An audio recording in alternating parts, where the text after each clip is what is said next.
Your support helps us bring you programs you love. Go to wyomingpbs.org, click on Support, and become a sustaining member or an annual member. It's easy and secure. Thank you. Jay McGinnis has served here at the Sheridan County YMCA for over 41 years. He retired in September, and what he's left behind is one of the most successful YMCAs in America. We'll meet Jay McGinnis and his successor, Liz Cassiday, next on Wyoming Chronicle.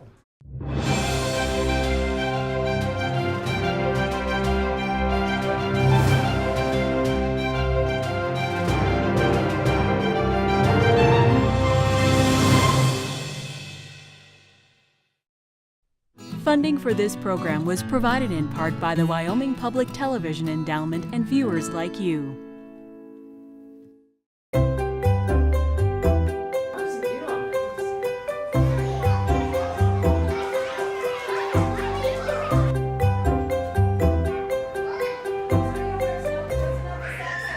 For 41 years, Jay McGinnis has been a Wyoming treasurer, or more specifically, a Sheridan County treasurer. Yes. Jay, you've served the Sheridan County YMCA for 41 years, just recently retired. Welcome to Wyoming Chronicle. Thank you. It's a pleasure to be here and great to have you guys in Sheridan. It's our pleasure to be here. We're going to have an opportunity to look around the building here in just a moment. But I want to start at the beginning, Jay. The only paycheck you've really ever had has had YMCA on it. And you started in Iowa. Yes. I had the opportunity at my home Y, which was Keokuk, Iowa, to work as a high school student in typical programming, camp, game room after school, youth sports, and that started my Y career. I grew up in a large Catholic family, 8 kids. So when we joined the Y, I think they had a need for some additional staff. So that was the opportunity for me to get started, and I found my way to Macomb, Illinois, and worked at a Y there, and then found my way to Sheridan, Wyoming, 41 years ago. And you started here, not certainly as the executive director, which you were for a long time, but you started as a youth director. Yes, youth director with lots of responsibilities. It was interesting coming to Sheridan in 1976. The Y was a beautiful facility and it was well put together. Programmatically though, it hadn't yet reached its potential. So a lot of the programs that we offer today, more expanded basketball, volleyball, soccer, swimming, camp, after school child care, health and wellness, they were not in place at that time. So it's been fun to see that evolution and that change over all those years. And I hope we really can tell our viewers and show our viewers how beautiful this place is. What about the YMCA, the mission of the YMCA, the culture of YMCAs, though, grabbed you as a young man wanting to make it a career? Well, I don't know that it grabbed me early on because I think I was just in the current and in the flow. But the interest I had was working with kids. And part of that came out of a large family.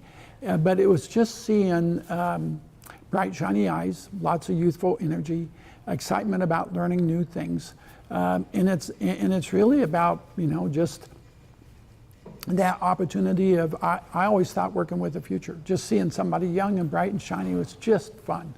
And that's always hooked me. I haven't really lost that passion or interest. I can't overstate how important you have become here in Sheridan as a leader of the community.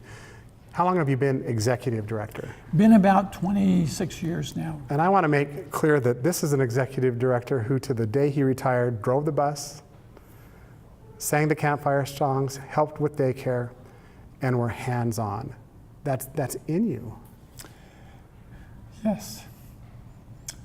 The opportunity I had as executive director when they hired me, the conversation that I was able to have with the board at that time, and it was wonderful. I said, I'm not, I can learn about fundraising and boardsmanship and managing facilities and building teams. That'd be great. But I just need, on a pretty regular basis, to stay in touch with kids.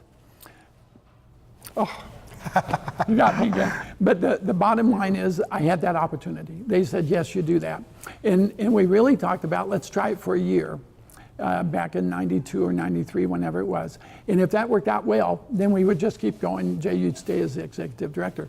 The board and I, we never really had a conversation after that, Craig. It just rolled right into me being the director, and with the understanding that I could stay in touch with kids. So it was wonderful. Yet you still managed multi-million-dollar capital campaigns. You told me 20 years ago, and I bet it's still true today, that this is, if not the most, one of the most successful YMCAs in America. Yeah, it is. And you know, it's hard to separate these two things. If you're a really top-performing, good organization, having great results, you're probably well-funded as well. You just can't separate those two things. So we performed well as a Y. Sometimes funding came first, sometimes funding came later, but those two things are closely tied together. And so the run that I've had in Sheridan, really as a very young person working with program to my most recent experiences of fundraising, we've been in the sweet spot, and it's just been so nice. Well, I want to see more of this facility, Jay. Yes. This is larger than many big box stores. This is big. How many square feet are we talking about? We're talking about 90,000 square feet now, and we're adding about another 35,000. I mean, even today with the success you've had, we've got an aquatic center in the plans, ready to break ground, if not yes, we've broken ground already. Yes. And there's a lot to see. So as we continue to learn about your service, let's take a tour. Oh, that'd be wonderful. Sounds good. Thank you.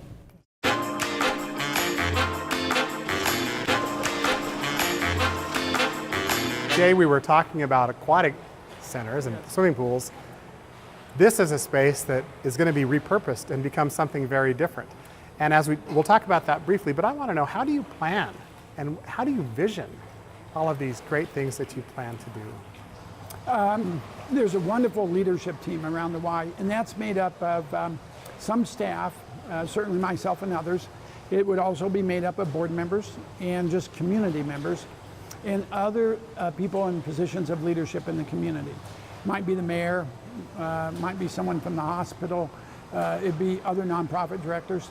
And usually there's conversations around what community needs are and where we are capable and able to serve the community differently. And it's usually people that know the individual work of an organization, so they know the why, and they kind of know what our assets and abilities are. And then we just percolate ideas. And when it goes right, it's so cool, because different things percolate to the top, and then eventually something really pops, takes hold, and we know that's an idea that we can begin to work around. What will this space become now? Jay, this is the pool that I swam in competitive meets in about 1970, 1971. We have some pictures of maybe 300 or 400 people in here. Hopefully not me, by the way. It could be, you never know. Swim team at that time was huge. Swim team in Sheridan, still a healthy, positive program. This swimming pool and the other swimming pool that we have will be repurposed. And in all likelihood, it will either have health and wellness space, treadmills and spinning rooms, and also a space for chronic disease programs, diabetes prevention, cancer support groups. It will also have some space available in here for after-school programming. Our after-school program is really a popular program. So really, Jay, here you serve preschool to 90-year-old and older. Yep. Everyone within the same vision of the YMCA. Yeah, that would be the hope, is that there's a spot at the Y for everybody to find a spot to be engaged. But more importantly, I think it's for the units to be involved, the families. You know, for mom to be able to work out, for the kids to find a spot in swimming, in sports, in camp, in the after-school program, and for dad also might volunteer as a coach, might also be a swimmer or a weightlifter or a noon hour basketball player.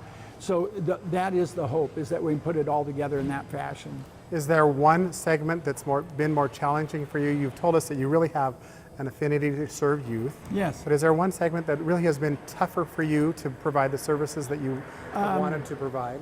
I don't think so. The segment of the population that we just keep our eye on because it's so important is that vulnerable population. And they could be kids that are going through a difficult time. It could be single parent moms. It could be families that have gone through some sort of hardship. You usually don't get them involved in the traditional way. It takes a little more of an outreach and a little bit more relationship building and probably a little more culture that says you're welcome. We've got a spot for you, and there's a space. Is it the most rewarding for you to have served the vulnerable? You're going to do it to me again. No, the vulnerable, I don't know that's most rewarding, but it's where I find out that that's the need and the passion. But it's, so the hope really is that, everyone can find their way to the doors of the Y, and that they come with energy and spirit and willingness to join in. And it is about relationship building. But that vulnerable group, it's harder for them to get here. What's striking to me when you come through your doors Yes. is you see maybe every edge of a demographic spectrum that Right away. exists here being served and Yes. flourishing. Yes, it's if it's done right though, and it is about relationships. So if you're 6 years old or 60-year-old, there's really space for you to overlap, connect, share things in the same space.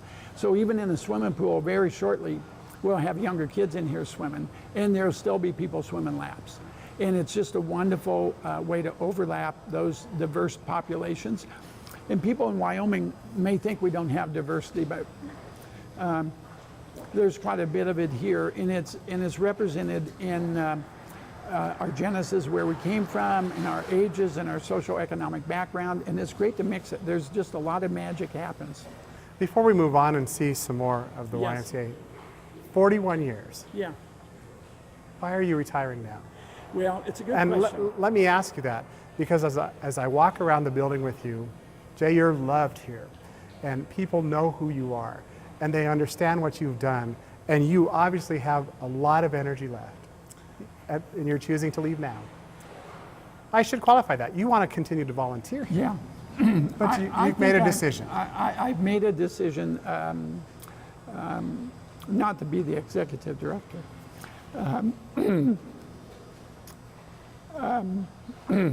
And really for some really basic reasons. The work of the Y for the next 3 to 5 years is going to be fairly intense. We'll see later the groundbreaking that we have for the Aquatic Center. What will follow that immediately is a pretty complete remodel and repurposing of an awful lot of space. And that's just going to be great. And with those comes a grand opening and at least a year or two of operating to get the model right. So when I looked at my current age and I thought, another 5 years, maybe more, I might be a better servant to the Y as a lieutenant, to helping, than I would be in that leadership role. It doesn't really mean I'll step away from the leadership team. But Liz, you'll meet her later, she's just a rock star. Okay. So having someone in the pipeline that's highly qualified and capable and also has energy and vision, it was an easier decision to make. Got more to see. Shall we continue Yes. moving around? Yes. All right, let's go. Let's do it.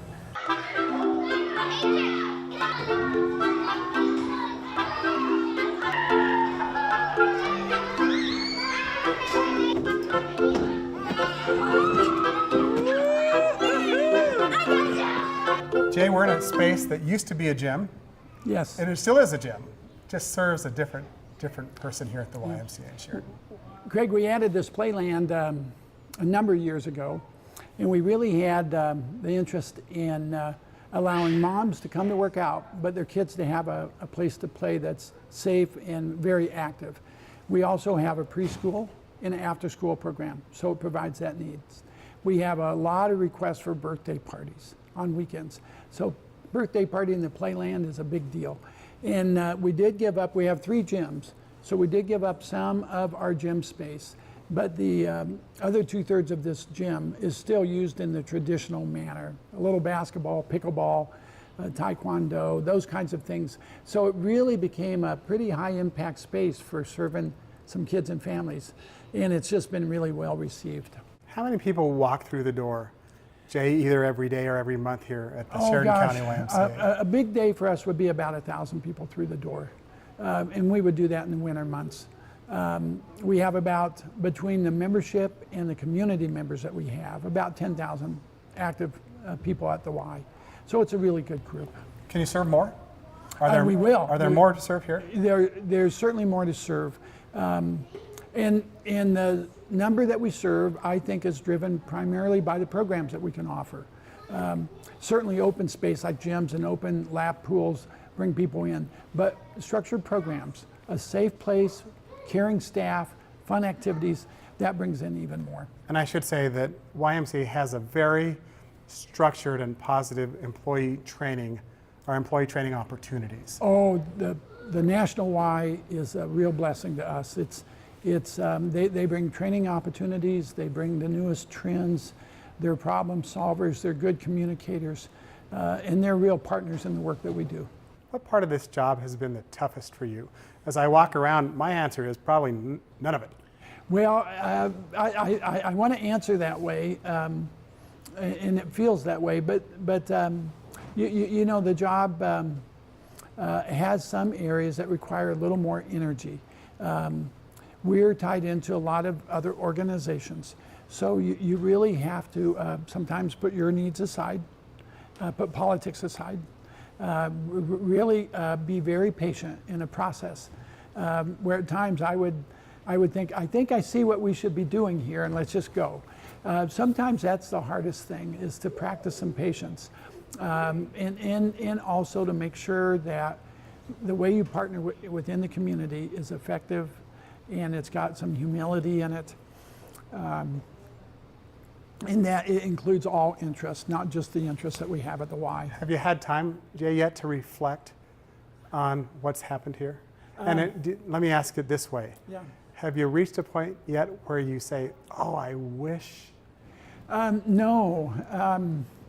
I was talking with my wife last night, Sarah, and she's got the same kind of interest and energy and enthusiasm I do as an educator.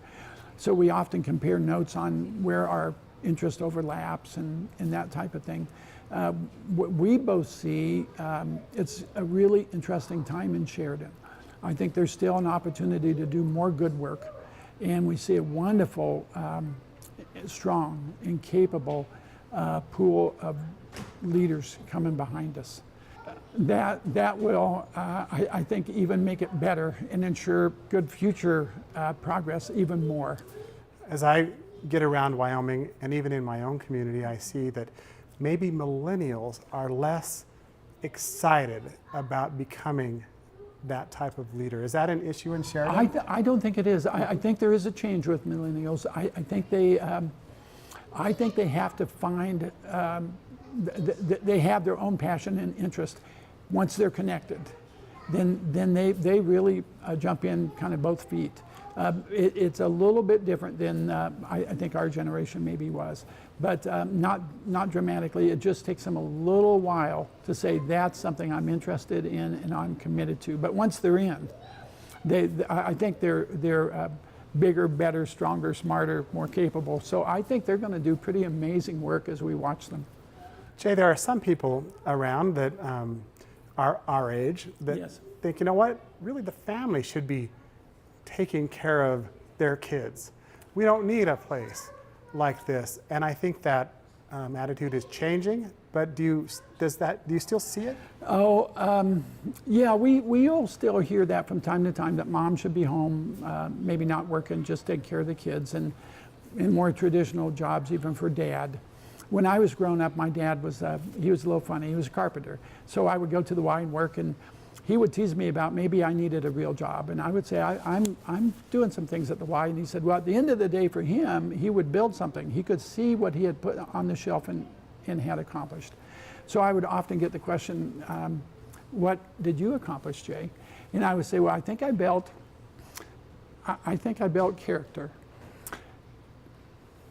We would, pardon me, we would chuckle about that. It was all good thing, but I think the millennials, I think, Craig, they're going to do exceptional, and I think their focus is going to be broader and more expansive. In that same way, I think they're going to look for ways that they can impact and make a difference. And it won't be, and not that my dad as a carpenter was short-sighted about thinking, but I think the millennials are even going to have greater depth and breadth. So it's going to be fun to watch. You've told me, Jay, that one of the hardest groups for you to reach and serve is middle school-aged kids. Yes, it is. My vision of those kids are the kids that have their phone out and really aren't interested in being active and participating in programs like this. What do you think about the way the kids are using technology today and the way it's preventing them to be part of a group? The technology, I don't think we've quite adjusted to all the norms that we need with technology. Even with our own kids, sometimes we had to say, hey, at a certain time of the night, you have to turn everything off. You can see with kids today, some of them really are challenged by getting enough sleep. It's because they'll text all night, or their phone will ring, or other devices will make noise. The technology piece, I think, is going to be really good for kids. It's going to have to balance itself with being active and being continuing to be active learners and participants in things. The junior high age group in town, there's wonderful programming and wonderful structure for them, but that group by its nature, that age, they look for a little more independence and a little more space where they can be on their own and a little more freedom. And it's a population in town that Sheridan could invest more energy and time in. And it's a wonderful group. We raise great kids in Sheridan and all across Wyoming. So, but that population, the junior high group, they require something more. And I think of it this way sometimes too. I take kids kayaking or canoeing. First time you take them in a canoe, they just paddle. But after a while, they want a canoe on their own. And they maybe want some more challenge and adventure. Junior high kids are that way. It takes a little bit of a different leadership model to appeal to that age group and to serve them and to challenge them and to grow them. But that junior high group is a group in town we'll focus on that even more. YMCA stands for Young Men's Christian Association. Yes. Is there a Christian component to the work that's done here? Yeah, I think it's wrapped up in that character building piece. We have core values that we talk about. We call it HICR. Honesty, caring, respect, and responsibility. And of course those values all are tied to Christian background and heritage. So it's really important to us organizationally that those values are represented in the work that we do, in how we deliver that work, and what our voice and what our message is. The Christian part of it is to represent and model those strong Christian values. We've got more to see. Shall we continue our tour? Let's do. Let's do that.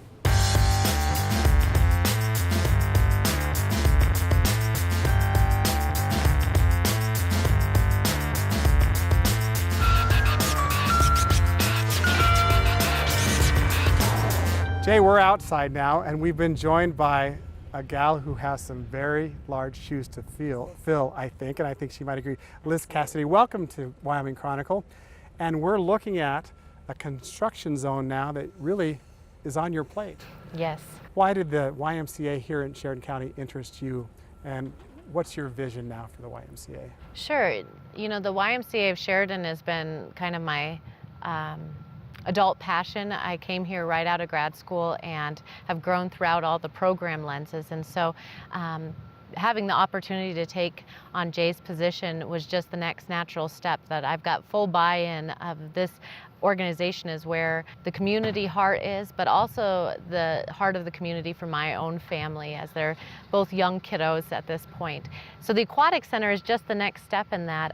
What makes Sheridan a better place, having a large facility of this extent is huge, that for bringing in new families, for providing for the needs of our young and our old in our community. and just being able to give a refresh button to our entire building through that. And Jay, there's new eyes now Yes. coming to Yes. your painting, so to speak. How do you manage that? Well, it's really easy. I have so much confidence and trust in Liz. She's exceptional. We've worked together for 10 years. I think we see not the same color through the lens, but we certainly are looking through similar lenses, and the culture's the same, filled with passion and energy and commitment to the community. So I couldn't feel better about the fact that Liz is here, but that's true of the whole leadership team at the Y, the board, other staff, community members. So I think it's in really good hands, and I'm not going very far. I think you'll be just right, maybe somewhere in this grand building somewhere. Someplace I'll have a spot where I can help, volunteer, have some role, I hope. Liz, as you look now at the Y, maybe through a different lens, if you will, as its leader, what are you most concerned about in the short term about what the Y can mean for Sheridan and Sheridan County? You know, I think the largest concern is doing this right, this project right, the intentionality of pushing the refresh button for the building in the right way, of making sure we have the right security, the right infrastructure built into it, that we've been really intentional about all those details. That, you know, our facility is 60 years old and it stood up really well to that test of time. And so how do we give it another 60 years? That we've always been seen as that long-standing organization in town. How do we make sure we do this step with all of the respect and responsibility that our donors see with the Y, and so that we can continue the good work. And I should point out, it's private donors. The city of Sheridan is footing half of the bill here. You have a wonderful partnership with a wide array of people. It's what's added to our success. We have to do it. It's a big job to do, but we can't do it alone, is kind of the theme. And we've been blessed with just wonderful partners. Liz, we'll get a chance, I'm sure, to follow you in the future. But Jay, I want to give my heartfelt thanks to you for joining us today on Wyoming Chronicle, and congratulations on It's such a pleasure. Wonderful career and Thank such you. wonderful Thank service. You. Thank you. It's just, I really appreciate it. Thanks. Thanks for joining us. And Liz, Yeah. thanks for joining us Thank today. you. Thanks.